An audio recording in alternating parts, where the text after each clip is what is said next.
Rádio Rio de Janeiro apresenta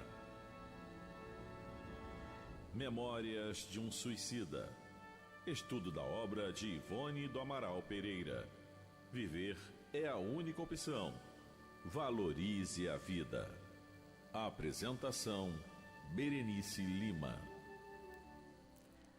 Olá, muito bom, né? Mais um momento aí de estudo, esse envolvimento com a dona Ivone. Ela tem muita experiência de vida, desta reencarnação, das vidas passadas.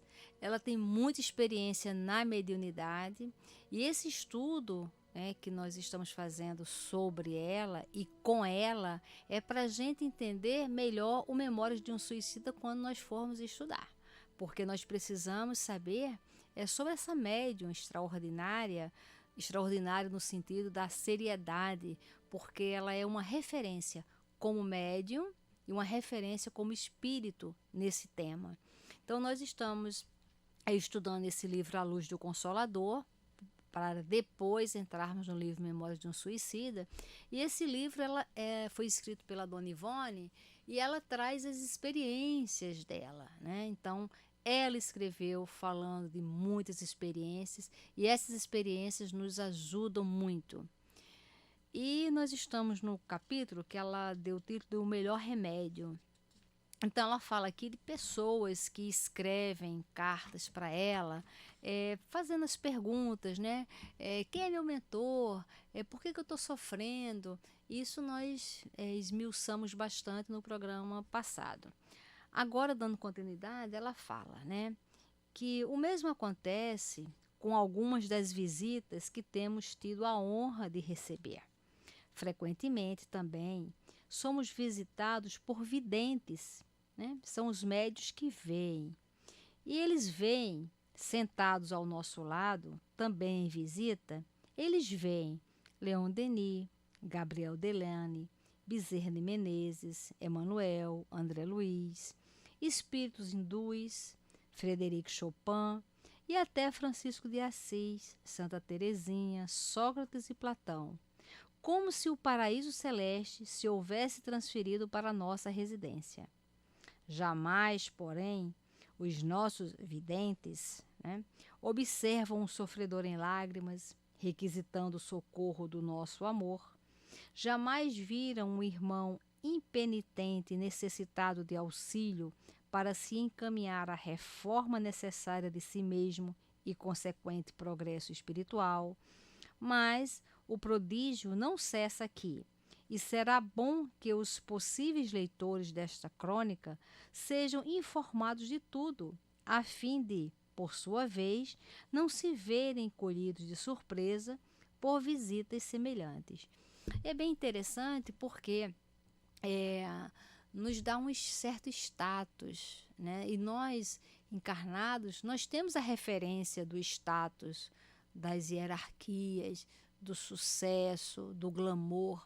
Então, estar ao nosso lado espíritos como Leon Denis, Gabriel Delane, André Luiz, isso nos dá um status, né? Então, agora os sofredores. É difícil alguém querer ser médium para acudir os sofredores. E muitas vezes, como ela mesma fala aqui no livro em algum momento, as pessoas querem escrever os romances junto com os benfeitores. Mas quando ela escreveu O Nosso Lar, na psicografia, escrever é sentir a dor de quem escreve. Esses livros não são apenas narrativas, ele vem com a emoção, ele vem com o sentimento. E um médium tem que ter essa sensibilidade, né?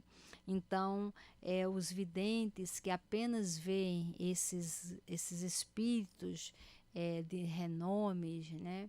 Eles têm que ficar muito atentos, até para eles não serem vítimas de espíritos brincalhões.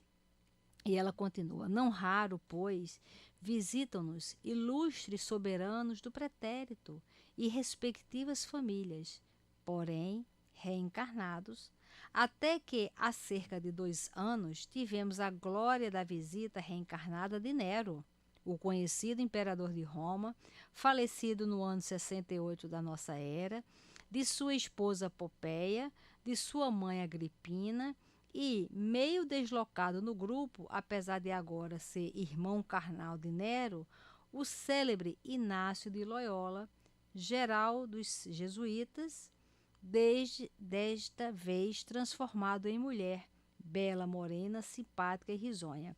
Então veja que situação, né? Chegar uma família lá para visitar a Dona Ivone e falar, olha, nós aqui, essa família, nós somos a reencarnação da família de Nero.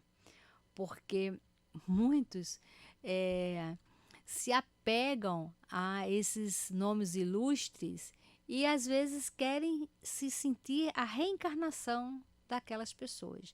Não sei se dá para entender, né, essa parte aqui do estudo, que é uma parte assim muito delicada.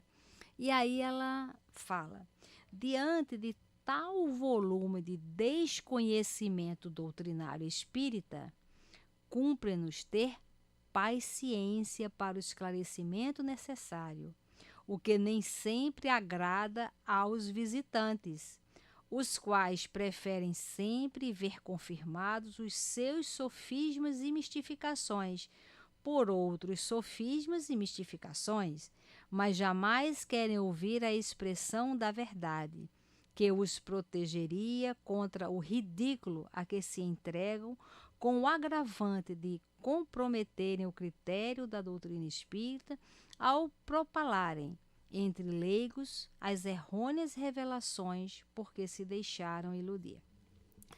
Estão entendendo, né, a seriedade disso? Porque muitas vezes tem médiuns que têm essa habilidade de falar, olha, o espírito aqui está me falando que o Francisco de Assis está aí do seu lado. Aí ele é médium? É médium. Tem um espírito do lado dele? Tem. O espírito está falando? Está. Mas qual o critério? Qual o critério? Né? E a gente deve avaliar. Olha, Francisco de Assis tem muita coisa para fazer do que ficar me acompanhando. Francisco de Assis tem uma vibração que, se ele se aproxima, se o ambiente não estiver muito estruturado e preparado, dá um abalo, porque é um espírito com uma vibração muito sutil, muito delicada. Né? O Divaldo conta um caso dele, que ele estava num determinado local, que o Francisco de Assis queria enviar uma mensagem.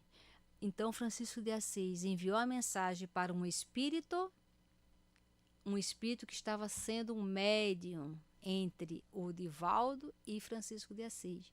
E esse espírito passava a mensagem para o Divaldo, de tal a vibração de Francisco de Assis. Então a gente tem que ter critério para ver os espíritos. Ah, mas o médium está vendo. Às vezes está vendo sim, mas são espíritos mistificadores que modelam o perispírito e se apresentam com aquela aparência. Por isso que tem que estudar. Porque quando a gente vai estudar o perispírito ele é modelador, né? No mundo espiritual, às vezes o espírito se apresenta com a fisionomia de animal.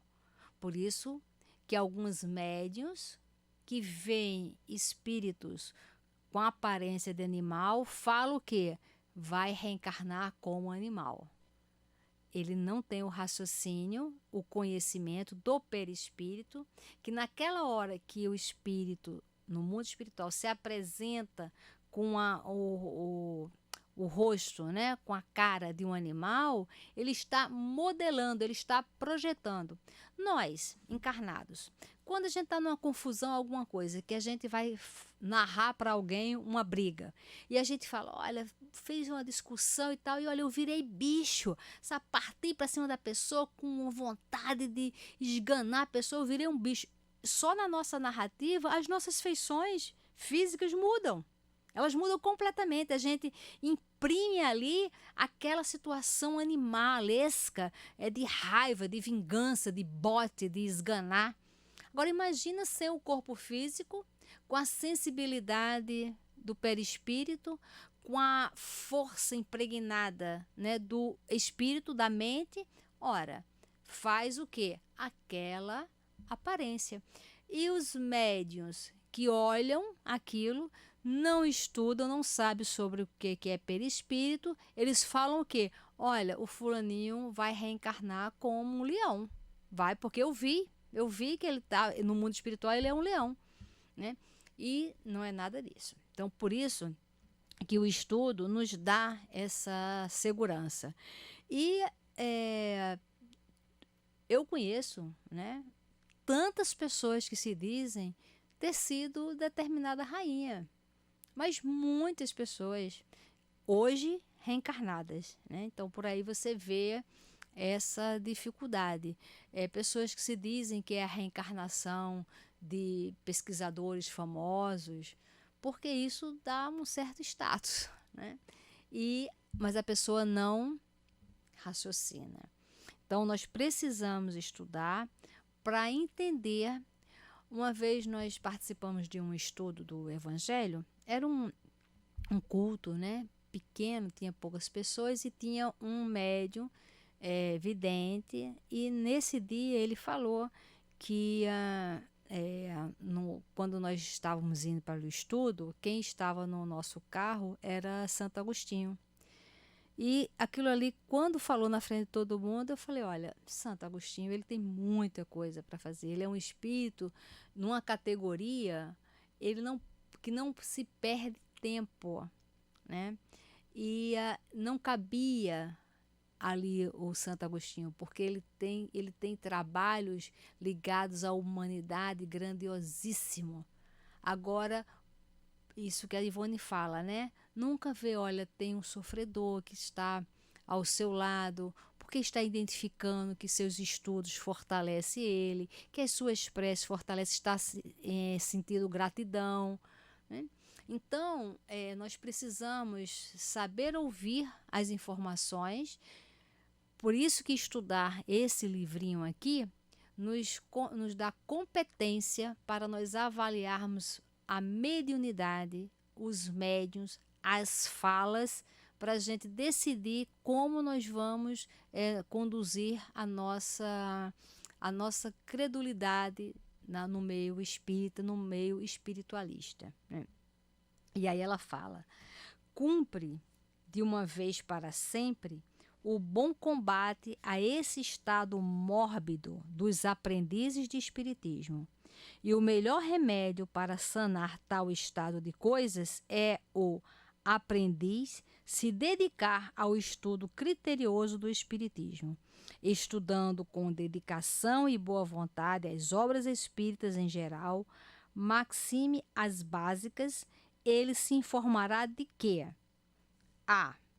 ao consultar o seu médico, se estiver enfermo, bastará fervorosa prece suplicando assistência do alto para o seu caso, porque a assistência virá, e tanto ele, enfermo, como o seu médico serão beneficiados, sem necessidade de indagações aos guias espirituais através do mediunismo. Então, se nós estamos doentes, vamos com os nossos guias. Nós não lemos aqui essas questões, né, no outro programa, a partir da 489, que vem falando sobre esse anjo de guarda, esse espírito amigo. E a gente precisa estabelecer esse laço de afeto, essa amizade, que só vai se dar através da oração, do trabalho no bem, na caridade, no culto do lar, na prece antes de dormir. E aí nós vamos o quê? Nos afinizando. Então, está com problema de saúde, é o que a dona Ivone falou. Você vai no médico, você ora pelo seu médico, para ele ser inspirado pelos bons espíritos, para que seu guia lhe oriente com relação àquela doença. B. Que um médico também é bom veículo dos espíritos, dos médicos espirituais, para a cura das doenças físicas e materiais, porque ele, médico terreno, possui o cabedal científico necessário para interpretar as intuições que advenham do alto, estando também apto para agir por si mesmo no desempenho da sua clínica.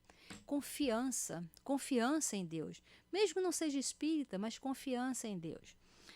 No nosso trabalho, nós temos um trabalho lá com os médicos, né, que atende o pessoal da região, que nós ficamos numa região rural bastante precária. Então, uma vez por mês, os amigos médicos são voluntários. E o espírito que nos assiste, que é o Dr. Erma, é um espírito que trabalha com a homeopatia, né? E nós, os médicos também, os médicos encarnados, né? Eles que vão para lá nos ajudar, eles também têm a homeopatia. E o Dr. Erma falou o seguinte, olha, quando determinado caso, falou para um médico, o Dr. Erma falou assim, olha, nós estamos trabalhando com você pelo pensamento. Quando determinado caso vier e você tiver a inspiração de passar uma homeopatia que para você não é comum passar, você escreve e você estuda sobre aquela medicação. Porque muitas vezes, não, que destas vezes somos nós que estamos inspirando a medicação correta. Então, mas para isso o médico, ele tem que se preparar para isso, né? Então, ele está acostumado ali, no caso, vamos supor, de enxaqueca, passa a medicação tal e tal. Mas quando ele vai receber o paciente, o médico, ele tem que fazer uma prece antes, ele tem que se colocar à disposição para que ele seja um instrumento de saúde espiritual. Todo médico tem que se envolver com a medicina espiritual. E aí ele se colocando daquele jeito. O paciente entra já também pedindo ajuda ao alto. Então, a probabilidade de dar tudo muito certo é muito grande. Então, nesse dia lá no nosso trabalho, que é da obra social, os pacientes, eles ficam no auditório escutando sobre medicina espiritual, sobre Evangelho, Jesus, o médico das nossas almas, e sobre a medicina espiritual, sobre os espíritos amigos, sobre o pensamento, sobre a prece, para deixar eles no clima, junto com os médicos que estão nos consultórios atendendo, para fazer o clima propício à medicina espiritual. Então, a obra social ligada a uma casa espírita, ela tem que agir na maneira de quê? Da medicina espiritual.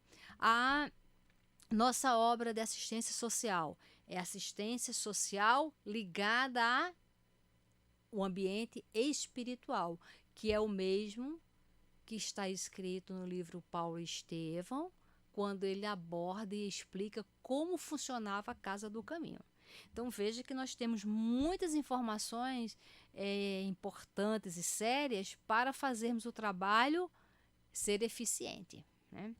E aí o C, olha o que ela fala, que as eminentes entidades espirituais não podem estar visitando ociosamente qualquer de nós, sentando-se na sala ao nosso lado, porque bastaria uma irradiação das suas virtudes para nos beneficiar, mesmo de longe, e porque, ao demais, tem mais que fazer nos espaços infinitos a bem das humanidades, filhas de Deus. Pronto. Andar no nosso carro é um momento ocioso, né? Estar conosco em determinados estudos é um momento ocioso. Então, nós temos que ter esse critério, nós temos que ter esse raciocínio. Por isso a importância de estudar esse livro à luz do Consolador, porque são as vivências da Dona Ivone, uma médium que se caracteriza pela seriedade de ser médium e mediunidade com Jesus. A letra E, ela diz que o melhor meio de obtermos algumas revelações sobre o nosso passado espiritual ou qualquer noticiário interessante da espiritualidade será nada desejar e nada perguntar, mas sim cumprir com o nosso dever de espíritas, renovando o nosso caráter a cada dia, reformando nossos hábitos maus, reeducando a mente e o coração, auxiliando o próximo, exercendo o bem quanto possível, a fim de sintonizarmos nossas forças psíquicas com as vibrações superiores da espiritualidade, mas jamais exigindo nos nossos guias espirituais explicações que para eles não podem nem devem conceder, porque as leis de Deus não o permitem. Então, nós às vezes ainda colocamos os guias, né, em situações assim bastante desagradáveis, com perguntas inapropriadas, né? Aí ela ainda fala na letra F, que as respostas às nossas indiscretas indagações comumente são fruto da mistificação de espíritos galhofeiros, os quais se divertem com a nossa vaidade, fazendo-nos supor que somos imperadores ou príncipes reencarnados, quando quase sempre nada mais fomos que miseráveis obsessores carregados de responsabilidades. Então, eu indico um livro que eu sempre falo nesse livro, que eu adoro esse livro, que se chama Eustáquio, 15 séculos de evolução, né? Que durante 15 séculos ele reencarna 17 vezes. E aí a gente vai fazendo toda a análise da reencarnação desse espírito, que é na nossa faixa espiritual, até para a gente se conscientizar, né, do que é a reencarnação, do que é o objetivo da reencarnação, se não nos proporcionarmos essa evolução emocional, psicológica, intelectual, para atingirmos a fatalidade espiritual, que é a felicidade. E aí, a letra G, ela fala que a melhor revelação do nosso passado reencarnatório permanece dentro de nós mesmos, arquivada nos refolhos do perispírito, revelação que poderá surgir à nossa lembrança comum, impelida pelas intuições do coração, pelas reminiscências espontâneas ou por qualquer outro estado superior de vibrações, durante o sono de cada noite, durante choques emocionais propícios ao fato ou através das próprias tendências do nosso caráter. Então, quais são as suas tendências? Aí você já vai saber da onde, como é que foi a sua vida passada, né? E H, ela fala, e que finalmente, no capítulo 6º de O Evangelho segundo o Espiritismo, o Espírito de Verdade, patrocinador do movimento espírita, dá-nos esta preciosa orientação. Então, isso aqui, ela está copiando essa orientação do Espírito de Verdade. Espíritas, amai-vos, este o primeiro ensinamento. Instruí-vos, este o segundo.